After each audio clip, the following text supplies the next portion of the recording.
Hello दोस्तों, नमस्कार। मैं कुंदन कुमार आपका स्वागत करता हूं आपके अपने चैनल एसएससी डीप पर। कैसे हैं आप लोग? आशा करते हैं स्वस्थ होंगे, मस्त होंगे और अपने एग्जाम की तैयारी में लगे हुए होंगे। आपके एग्जाम सामने हैं, कई प्रतियोगिता परीक्षा आपके सामने हैं। उसी परीक्षा से संदर्भित हम रीजनिंग में काउंटिंग फिगर से संबंधित बेसिक जानकारी लेके आए हैं। कल के वीडियो में हमने आपको त्रिभुज काउंटिंग कैसे की जाती है उसके बारे में आपको सिखाया। आज आपको वर्ग के अंदर कितने त्रिभुज या कितनी आकृति बनेगी उसके बारे में हम सिखाने वाले हैं। वीडियो अच्छा लगे तो लाइक कर दीजिएगा, चैनल पे नए हैं तो सब्सक्राइब कर दीजिए, कमेंट जरूर कीजिएगा कैसा लगा वीडियो आपको। शुरू से अंत तक वीडियो जरूर देखिएगा। साथ में बेल आइकन को ऑल सेट पे डाल दीजिए ताकि नोटिफिकेशन आपके पास सुबह का आसानी से आपके मोबाइल में आ पाए। अब हम देख रहे हैं कि ये क्या है। ये आकृति आपका वर्ग है। ये कौन सी आकृति है? इस आकृति को हम वर्ग बोलते हैं। वर्ग जो होता है, वर्ग में चार भुजाएं होती हैं, ये हमें ज्ञात है, आपको भी पता है। अब इस चार भुजा में एक ही आकृति है। इसमें कितनी आकृति है? एक आकृति है। इसके अंदर केवल एक आकृति दिख रहा है, तो इसमें एक आकृति। अब इसके बाद हम ये एक विकर्ण जब बना देते हैं इस भुजा में, वर्ग में, तो वर्ग में जब एक विकर्ण बन जाता है तो वो कितने आकृति में कन्वर्ट कर देता है? वो इसे दो आकृति में कन्वर्ट करता है, एक और दो आकृति में कन्वर्ट करता है। और जब दो विकर्ण बन जाता है तो कितने आकृति में? एक, दो, तीन और चार आकृति में कन्वर्ट करता है। तो इस प्रकार इस आकृति में तो एक ही आकृति है, इस आकृति में दो आकृति है, इस आकृति में चार आकृति दिख रहा है, लेकिन इसके अंदर जो बनी आकृति है उसकी संख्या हमें ज्ञात करनी है। तो उसकी संख्या हमें ज्ञात करने के लिए इसमें तो एक के बराबर एक ही होगा। इसमें कितनी आकृति बन जाएगी? इसमें दो के बराबर दो ही आकृति बनेगा। लेकिन जब दो विकर्ण बन जाते हैं, एक विकर्ण में, चूंकि हमें जब ज्ञात होना चाहिए कि वर्ग में दो विकर्ण होते हैं, वर्ग में चार भुजाएं, चारों भुजाएं समान, और दो विकर्ण होते हैं, दोनों विकर्ण भी समान होते हैं। तो जब दो विकर्ण खींच दिए जाते हैं तो कुल आकृति इसके अंदर त्रिभुज के बन जाएंगे। कुल भाग, कुल कितने भाग? एक, दो, तीन, चार भाग। और दो विकर्ण की संख्या गुने दो विकर्णों की संख्या, मतलब दो विकर्णों की संख्या, दो विकर्णों की संख्या। तो कितनी आकृति हो गई इसमें? इसमें कुल 8 आकृति हो जाएगी त्रिभुज की। त्रिभुज की कुल कितनी आकृति? 8 आकृति बनेगी। और वो कैसे, वो भी देखना है, वो भी देख लीजिए। समय आपके बहुत से इसमें इन्वेस्ट होंगे। एक तो चार आकृति आपके सामने में, एक ये आकृति दिख रहा है पांचवा, एक ये आकृति दिख रहा है छठा, एक ये आकृति दिख रहा है सातवां। देखिए इसमें 8 आकृति है। आठों आकृति को यदि हम दिखाएं तो आपके समय कितने बर्बाद हो जाएंगे। मोटी आपको ध्यान में रखना है कि दो विकर्ण होते हैं। दो विकर्ण जब एक आकृति में होते हैं वर्ग में, तो उस दोनों विकर्ण को हम क्या करेंगे? कुल भाग से गुना कर देंगे। वही गुना आपका कुल आकृति में कन्वर्ट हो जाएगा। इसका आंसर क्या हो जाएगा? कुल। अच्छा, देखना है तो देख लेते हैं, देख लीजिए कैसे कैसे बना। एक त्रिभुज, चार त्रिभुज तो आपके सामने में दिख रहा है, चार त्रिभुज तो आपके सामने में दिख रहा है। अब देखिए हम आपके कलर चेंज करके बता रहे हैं। चार त्रिभुज जब दिख रहा है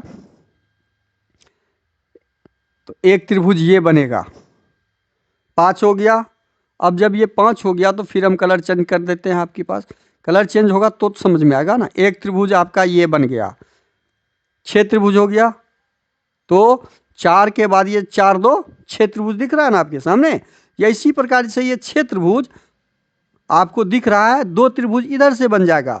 अब हम फिर कलर चेंज करेंगे 2 त्रिभुज के लिए। 6 त्रिभुज हम निर्माण कर दिए हैं, अब दूसरा त्रिभुज बना रहे हैं। सातवां त्रिभुज ऐसे बनेगा, देखिए सातवां त्रिभुज ये बना। और आठवां त्रिभुज भी आपको देखना है कैसे बना। आठवां त्रिभुज भी दिखा दे, आठवां त्रिभुज भी देख लीजिए, कलर चेंज कर देते हैं। आठवां त्रिभुज ये निर्माण किया, 8 त्रिभुज हो गया। इसी प्रकार से चूंकि काउंटिंग आपका समय काफ़ी बर्बाद होगा। एग्जाम में काउंटिंग की जरूरत नहीं है, सीधा दो डायगोनल्स, दो विकर्ण होते हैं, कुल भाग को हम दो विकर्ण से गुना कर देते हैं। अब अगली आकृति को देखिए। इस आकृति में त्रिभुज की संख्या कितनी होगी? बहुत आसान सा तरीका, वर्ग का हमें पता है। वर्ग का हमें क्या पता है कि जितने भाग, भाग कितने भाग कीजिए पहले, 1 2 3 4 5 6 7 8, कुल कितने भाग? कुल 8 भाग। तो हम 8 भाग में क्या करेंगे? कुल 8 भाग में दो विकर्ण से गुना कर देंगे, तो हमारे पास कुल कितने आकृति निकल जाएंगे आंसर में? 16 आकृति। इसका सही जवाब सीधा ऐसा है, एक लाइन में 2 सेकंड के अंदर। इस प्रकार से अगली आकृति देखिए, इसमें कैसे निकालेंगे, इसको कैसे ज्ञात करेंगे? इसका भी बहुत आसान तरीका। पहले बाहर में कितने भाग हैं? 1 2 3 4 5 6 7 8, तो बाहर के 8 भाग। तो बाहर में कितने आकृति? 8। तो 8 को 2 से गुना किए तो कितने हो गए? 16। अब अंदर के भाग को काउंट कीजिए, 1 2 3 4 5 6 7 8। उसके अंदर के भाग में भी 8 भाग, तो इसकी आकृतियों की संख्या कितनी? उतनी ही हो जाएगी, 8 दूनी 16। तो इस प्रकार से इस वर्ग के अंदर कुल कितनी आकृति बने? 16 दूनी 32। इसका सही जवाब क्या हो जाएगा? 16 दूनी 32। अब अगले आकृति में आते हैं। ये आकृति को गौर से देखिए। जब दो वर्गों की आकृति को हम जोड़ते हैं दो डायगोनल के साथ, देखिए दोनों में दोनों विकर्ण है, तो कुल कितनी आकृति बनेंगे? तो बस सीधा हिसाब है, वही हिसाब है। पहले तो हम आकृति में कितने भाग हैं? 1 2 3 4, इसमें भी 1 2 3 4, दोनों आकृति में कितने आकृति निकल रहे हैं त्रिभुज के? इसमें 8, इसमें भी कितने? 4 दूनी 8। तो इससे हमें क्या पता चला कि 8 दूनी 16। लेकिन 16 ही नहीं होगा, रुकिए रुकिए रुकिए, देखिए समझते हैं आप लोग? दोस्तों समझिए इसको ढंग से। यहाँ पे 16 आकृति ही, इस प्रकार की आकृति में आकृति बढ़ेगा। अब तो 16 आकृति जो आपको दिख रहा है वो दिख रहा है। अब इसमें ज्वाइंट कितने हैं? एक शीर्ष ये और एक शीर्ष ये। तो ज्वाइंट जैसे ही हो जाएंगे तो वो ज्वाइंट बिंदु जितने होंगे उतने त्रिभुज और जुड़ जाएंगे। तो ज्वाइंट बिंदु हमारे पास कितने हैं? 2 हैं। तो हम उस 2 बिंदु से उसे जोड़ दिए। ज्वाइंट बिंदु जो हमारे पास 2 हुए उसे हम जोड़ दिए। ज्वाइंट बिंदु हमारे पास यहाँ पर और यहाँ पर हैं। तो हमारे पास कुल कितने इस आकृति में त्रिभुज हो जाएंगे? 18। इसका आंसर हो जाएगा 18। अब दो आकृति कहाँ से नया निर्माण हुआ वो समझिए। जब हम इस आकृति को ज्वाइंट करते हैं दूसरे आकृति से तो ये शीर्ष बन जाता है इस आकृति का, और ये ब्लू वाला लाइन जो हमने आपको बना के रखा हुआ है वो एक त्रिभुज का निर्माण कर रहा है। ये देखिए, ये त्रिभुज का निर्माण कर रहा है एक ऐसे, यहाँ से यहाँ त्रिभुज ऐसे जाएगा और इसको बनाते हुए ऐसे ये बेस बना देता है। एक त्रिभुज का निर्माण ये कर दिया। दूसरा त्रिभुज जो रेड वाला हमने आपके लिए डायगोनल दिया था, ये रेड वाला का बेस ये हो जाएगा और इस बेस से ये रेड वाला एक त्रिभुज का निर्माण करेगा। ऐसे हम आपके नीचे में रेड के नीचे कर रहे हैं जो आपके सामने दिखे। तो ये 2 त्रिभुज एक्स्ट्रा यही बन रहे हैं इस आकृति में, जिसे हमने ऐड किया। भाग के अलावे जितने भाग थे उसको हम 2 विकर्णों से गुना करने के बाद जो प्राप्त हुआ 2 त्रिभुज उसके अलावे बनेगा ज्वाइंट होने के बाद। तो इसका मतलब है कि जितने ज्वाइंट होंगे, आप उस वर्ग में जितने वर्ग ज्वाइंट होंगे उस सारे ज्वाइंट पे एक त्रिभुज शीर्ष लेके बनाएगा। उस सारे ज्वाइंट को हम काउंट करेंगे एक त्रिभुज के रूप में। अब हम इस 30 आकृति को देखते हैं। इसमें 3 वर्ग को जोड़े हैं। जब 3 वर्ग की संख्या हमने जोड़ा तो पहले तो वही नियम हो जाएगा, 1 2 3 4, 1 2 3 4, 1 2 3 4। अब इसमें 4, तो 4 दूनी 8। कितने त्रिभुज? 8। इसमें 4, तो इसमें कितना? 4 दूनी 8। इसमें 4, तो इसमें कितना? 4 दूनी 8। तो जब हम 4 4 करके निकाल लिए तो कुल कितने त्रिभुज हो गए? 8 त्रिक 24। रुकिए रुकिए, ये 24 त्रिभुज ही नहीं बनेंगे, अब इसमें कितने त्रिभुज बढ़ जाएंगे उसे गौर से देखिए। ये जितने ज्वाइंट हैं उस ज्वाइंट को हम जोड़ देंगे। ज्वाइंटों की संख्या कितने हैं अब वो देख लेते हैं। ज्वाइंट की संख्या, एक ज्वाइंट यहाँ पर, एक ज्वाइंट यहाँ पर, एक ज्वाइंट यहाँ पर, और इस ज्वाइंट पर दो ज्वाइंट है, तो 1 2 3 4 कुल ज्वाइंटों की संख्या हमारे पास 4 आए। तो 24 4 28, इस प्रश्न में, इस आकृति में कुल इसका आंसर 28 त्रिभुज होगा। अब वो 28 त्रिभुज 4 आकृति में कैसे बना? एक तो ये त्रिभुज लाल वाला आपको हम दिखा चुके हैं, एक त्रिभुज ये दिखा चुके हैं ब्लू वाला, ऐसे देख रहे हैं इसका शीर्ष ये बन रहा है। तो इसी प्रकार से इसमें दो त्रिभुज और न बनेगा, ये दो त्रिभुज इसमें ऐसे बन जाएगा। साथ में 28 त्रिभुज ही नहीं होंगे, एक त्रिभुज और बढ़ेंगे, इस आकृति में एक त्रिभुज और बढ़ेंगे। ये आंसर इसका नहीं होगा। हमने जो आपके लिए आंसर लिखा वो आंसर अब होगा। अब देखिए इतना अच्छा, इसको हम दिखा देते हैं आपको, रुक जाइए। हम त्रिभुज कैसे निर्माण हुआ है आपको कलर डाल के दिखा रहे हैं, कलर से समझ में आ जाएगा आपको। और ये एकदम वन शॉटेड है, कभी दिमाग से नहीं हटेगा। एक त्रिभुज का निर्माण एक्स्ट्रा में यहां पे हो रहा है, देखिए एक त्रिभुज ये हो गया। 28 के अलावे देख रहे हैं 4 त्रिभुज जो हम बता रहे हैं वो 28, ये 4 त्रिभुज के बारे में बता रहे हैं। एक त्रिभुज तो ये बन गया, ये रेड वाला एरिया एक त्रिभुज बना, दिख रहा है आपके पास सामने। अब दूसरा त्रिभुज उस 24 के बाद जो बनेगा वो देखिए, दूसरा त्रिभुज ये बन गया। दो त्रिभुज आपके सामने क्लियर दिख रहा है। दो त्रिभुज बनने के बाद इसी प्रकार से एक दो त्रिभुज और जो आपके सामने बनेगा वो देखिए वो कैसा बनेगा। 22 हो गया, ये 22 हो गया, 24 2 22, दो लीजिए, यहाँ पे हम 2 ही लिख देते हैं, इसको 2 लिखते हैं। अब दो त्रिभुज और बनने वाला है, वो देखिए। एक त्रिभुज ये वाला बनेगा जिसमें हम ये क्लिक कर रहे हैं, ये पूरा कवर कर रहा है, ये वाला छोड़ के यहाँ से ये वाला बनेगा। एक त्रिभुज आपका ये वाला बनेगा ऐसे। तो कुल 4 त्रिभुज इसमें निर्माण हो रहे हैं। तो कुल 4, और एक जो त्रिभुज का निर्माण हो रहा है वो 28 के बाद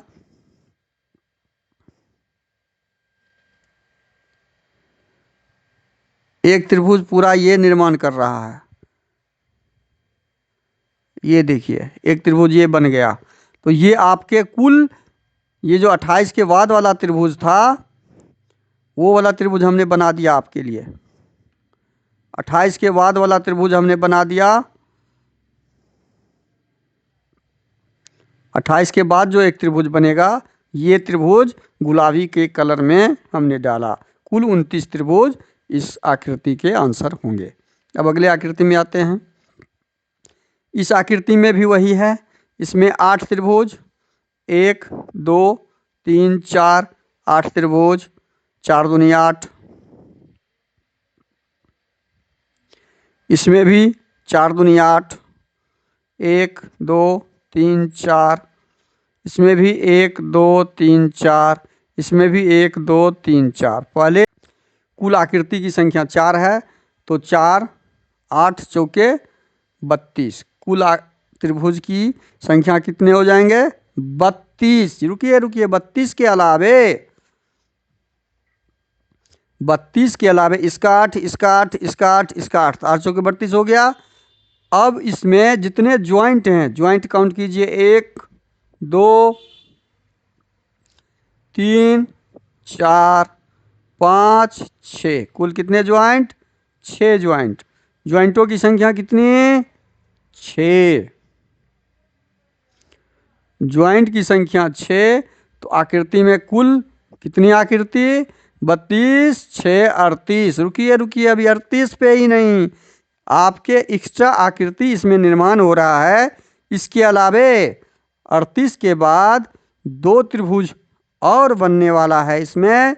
वो आकृति कौन सा है उसे पहचानिए। वो आकृति देखते हैं, हमारे सामने है। एक आकृति ऐसे आया, देखिए हम जो लाइन खींच रहे हैं, एक त्रिभुज का निर्माण ये किया,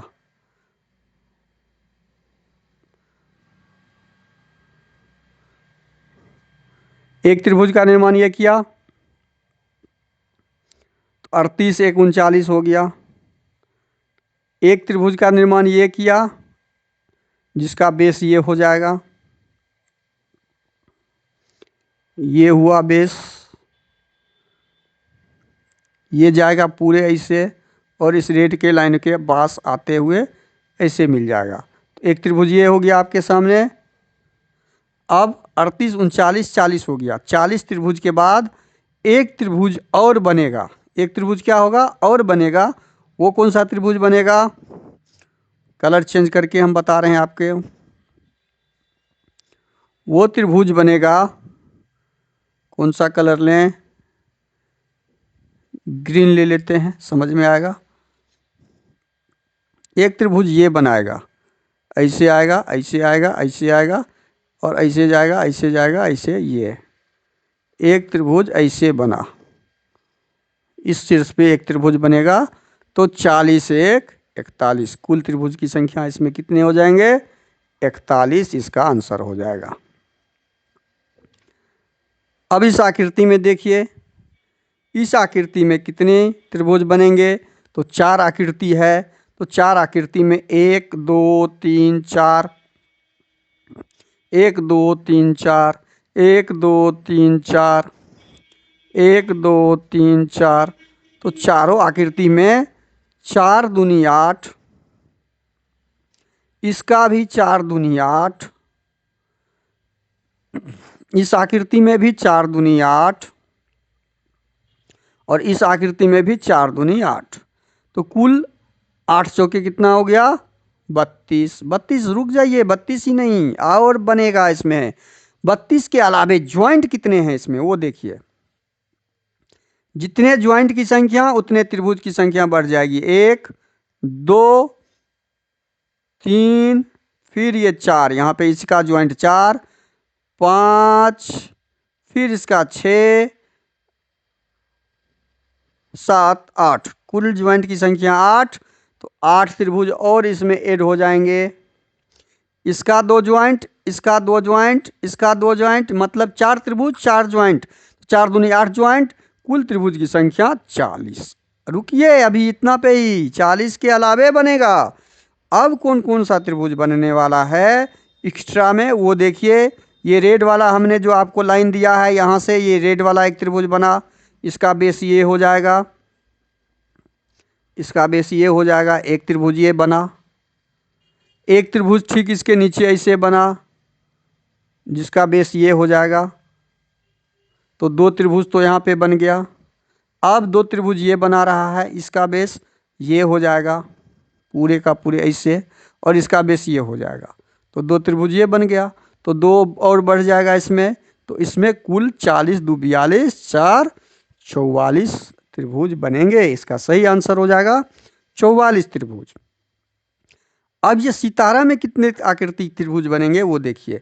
तो इसमें क्या काउंट करना है, इसमें पहले काउंट कर लेना है कितने कटे हुए त्रिभुज के भाग हैं। 1 2 3 4 5, कुल कितने, तो कुल इसमें 5, ये 5 त्रिभुज तो हो ही गए। साथ में जितने कटान बिंदु होंगे उसको काउंट कर लीजिए। 1 2 3 4 5, और उस कटान बिंदु को हम लिखेंगे त्रिभुज की संख्या में, तो कुल 10 त्रिभुज इसके सही आंसर हो जाएंगे। सितार में वही करना है। अब अगला देखते हैं। ये सितार में, इस सितार में सामने तो 3 त्रिभुज आपके दिख रहे हैं, 1 2 3 भाग, इसके 1 2 3 भाग, तो कुल ये दोनों लेके कितने भाग हो गए, 6 त्रिभुज। और ये जो अलग त्रिभुज एक बड़ा वाला ये है पूरा ऐसे, और एक ये, तो 6 2 8, कुल कितने त्रिभुज हो जाएंगे, एक ये और एक ये, तो 6 2 8। इस आकृति में कुल कितने त्रिभुज, 8 त्रिभुज। तो इस प्रकार हम त्रिभुज की संख्या ज्ञात कर लेते हैं वर्ग में भी और इस तरह के स्टार आकृति में भी। अब हम सीखेंगे कि में वर्ग कितने ढूंढेंगे, वर्ग में वर्ग को कैसे ढूंढेंगे। तो वर्ग में वर्ग ढूंढने का, वर्ग के अंदर वर्ग को ढूंढना है कि कितने वर्ग इसके अंदर बने। तो आपके सामने 3 रॉ हैं, देखिए काउंट कीजिए, 1 2 3। ये 3 क्या हैं, ये 3 आपके कॉलम हुए। और रॉ कितने हुए, 1 2 3 कॉलम हुए। 3 रॉ और 3 कॉलम दोनों यदि आपके सामने दिख रहे हैं तो इसको हम क्या बोलते हैं, रॉ और कॉलम बराबर वाला वर्ग। रॉ इजकल टू कॉलम, मतलब दोनों इसमें बराबर है। जब दोनों बराबर हो वर्ग में के अंदर, कॉलम भी उतने और वर्ग भी उतने, तो क्या करते हैं, बहुत आसान सा तरीका है। इस सारे के वर्ग को हम वर्ग कर लेते हैं, वर्ग में सारे के संख्याओं को क्या कर लेते हैं, वर्ग कर लेते हैं। और वर्ग करके क्या करते हैं, जोड़ देते हैं। यही तो हिसाब है, यही तो बनाने का तरीका है। 1 का वर्ग जोड़ 2 का वर्ग जोड़ 3 का वर्ग। जब हम सब हल करेंगे तो 1 जोड़ 4 जोड़ 9 बराबर 9 4 13, 1 14। इसमें वर्गों की संख्या कितनी हो जाएगी, 14। इसका सही आंसर क्या हो जाएगा, 14। इसमें वर्गों की संख्या 14 हो जाएगी। हम अगली आकृति में आते हैं। अब ये भी वर्ग है, आपके सामने दिख रहा है वर्ग है। तो हम पहले इसके वर्ग को के कॉलम को काउंट करेंगे, या रॉ किसी को काउंट कर लीजिए। इसमें 4 कॉलम है, रॉ कितना है, 1 2 3। ये भी सेम रॉ और सेम कॉलम है। तो रॉ और कॉलम जब भी बराबर हो, वो हमें ध्यान रखना है। रॉ और कॉलम जब भी बराबर हो तो सारे संख्याओं के वर्ग का योगफल ज्ञात कर लेंगे, और वही हमारा क्या हो जाएगा, वही हमारा वर्गों की संख्या हो जाएगा। वही क्या हो जाएगा, हमारा वर्गों की संख्या। तो इसमें वर्गों की संख्या क्या हो जाएगी, 4 3 3 9 4 चौकी 16। अब इसको जोड़िए, 16 4 20 9 29 31। कुल वर्गों की संख्या इसमें कितने होंगे, 30। इसका सही जवाब क्या हो जाएगा, 30।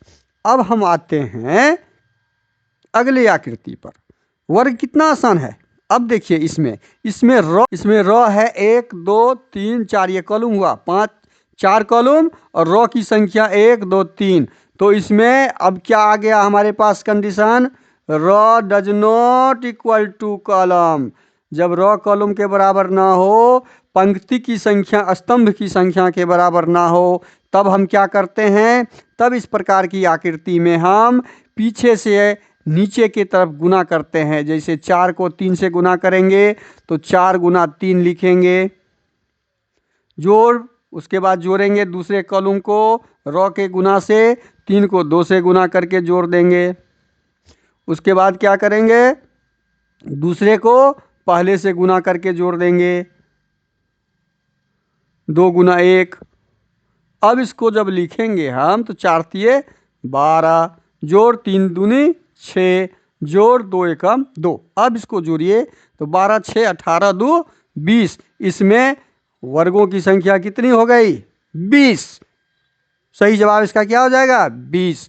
अब नीचे की आकृति को देखिए, ये भी वर्ग की आकृति है। इसमें कितनी संख्या है स्तंभ की, 1 2 3 4 5। कॉलम की संख्या 5, रॉ की संख्या कितने, 2 3 4। अब ये भी इसी row does not equal to column में है, तो हम क्या करेंगे, पहले बड़ी संख्या से शुरू करेंगे। तो बड़ी संख्या 5 को 4 से, तो इसका सॉल्यूशन कैसे निकलेगा, 5 गुना 4। अब दूसरा कॉलम को तीसरा रॉ से, 4 गुना 3। तीसरा कॉलम को दूसरा रॉ से, 3 गुना 2। दूसरा कॉलम को पहला रॉ से, 2 गुना 1। और जब ये हम कर लेंगे, यहाँ जोड़ का निशान होगा,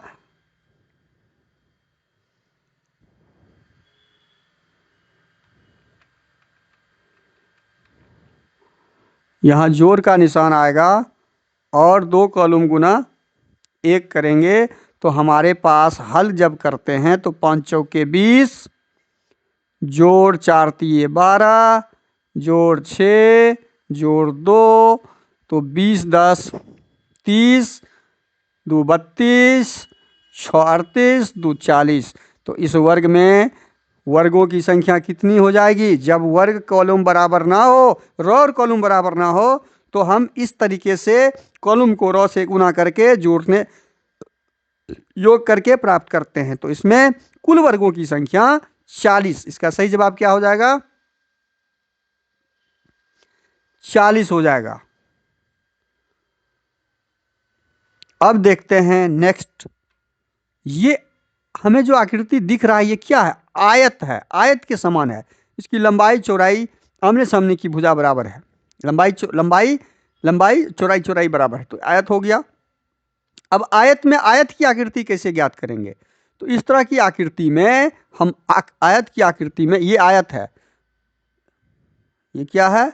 आयत है। तो आयत की आकृति में हम पहले रो और कॉलम लिख लेते हैं, जैसे वर्ग में लिखते हैं 1 2 3, 1 2 3, 3 3, यानी रो और कॉलम दोनों का क्या है?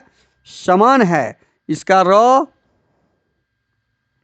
बराबर कॉलम, और ये आकृति का नाम क्या है? आयत। इस आकृति का नाम है आयत। अब इसमें कुल आयतों की संख्या हमें ज्ञात करनी है। तो जब कुल आयत की संख्या ज्ञात करनी हो तो इसका कैसे करते हैं? वर्ग में तो हम कॉलम को कॉलम स्क्वायर करके योगफल ज्ञात कर लेते हैं, लेकिन आयत के लिए ये तरीका नहीं है। आयत के लिए आसान तरीका है कि कॉलम की संख्या जितनी है उस कॉलम की संख्या का योगफल और रो की संख्या का योगफल हम निकालते हैं। अब देखिए कैसे निकालेंगे, हम बता रहे हैं आपको। हम इसको जोड़ लेंगे और इसको भी जोड़ लेंगे, दोनों जोड़ करके हम निकालेंगे। तो इसको जब हम जोड़ेंगे कॉलम को, मतलब पहले रो जोड़ लीजिए या कॉलम, बात बराबर है। तो 1 जोड़ 2 जोड़, चूंकि सेम है, 3 2 5 1 6, कॉलम जोड़ लीजिए,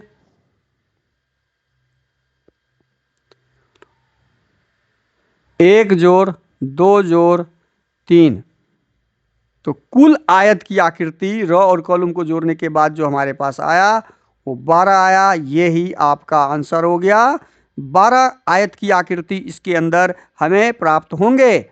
इस तरह की आकृति में हमें कितने आयत प्राप्त होंगे? इसमें आकृति वो निकालना है। तो अब हम क्या करते हैं कि अब वर्ग करेंगे। अब 6 और 6 के गुना करेंगे तो 6 6 36। ये हमारा कुल आयत की संख्या हो गया। कुल आयत की संख्या कितना हो गया? 36। आयत बराबर 36। ये आपका आंसर इस प्रश्न का हो जाएगा 36।